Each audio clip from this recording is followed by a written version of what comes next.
عرض کنم خدمتتون که 3 تا نقل قول خیلی کوتاه تو این قسمت پخش می‌کنیم که شما لطفاً قضاوت بکنید که چیکار باید بکنیم با اینا. اولیش یه آخوندی به اسم پژمانفر، این نماینده مجلس و رئیس کمیسیون اصل 90 مجلس، یکی از تخصصی در این کمیسیون مجلس. بعد از 6 سال که از بحث برجام داره میگذره و خلاصه رفت و برگشت فراوون، طرف هنوز نمیدونه که یکی از طرف حسابای اصلی این موضوع مرد یا زنه. یه بار هم نمیگه آدم بگه اشتباه لپی بوده، 2 بار میگه، یعنی اشتباه دولپی بوده، اشتباه آخوندی. جناب پژمانفر 2 دقیقه و 55 ثانیه بفهم.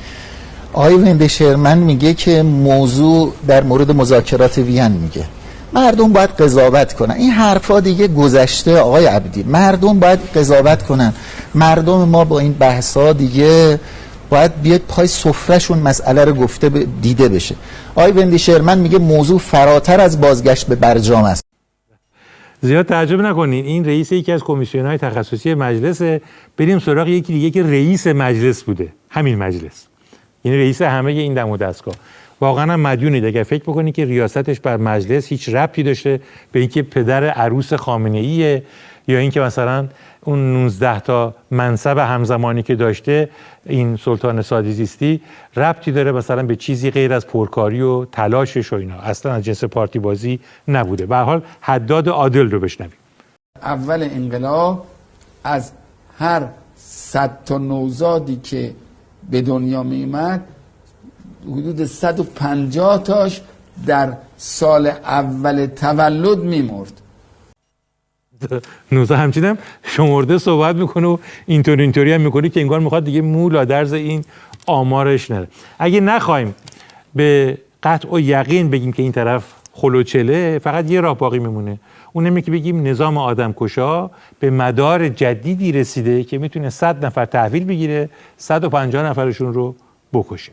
حالا صحبت رکورد کشتار و در این حال پرت و پلاگویی که میشه، خب حتما باید به جلاد 67 هم یک سهمی داد. دست به دست هم بدیم و تلاش کنیم ببینیم میشه یه معنی از این حرفایی که این یارو میزنه در آورد. نظام سلامت یکی از جلوه‌های ایران قوی میتونه باشه.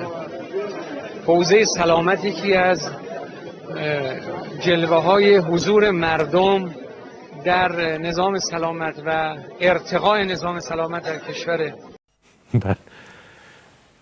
سوال اینه، یه نظامی داریم که اون رئیس کمیسیون مجلسشه، اون یکی چند سال رئیس مجلسش بوده، اینم رئیس جمهور پیشاپیش منصوب شدهشه که سر همه رقبا رو جلوی پای همین سر بریده خامنه‌ای. این نظام چقدر تا سرنگونی فاصله داره؟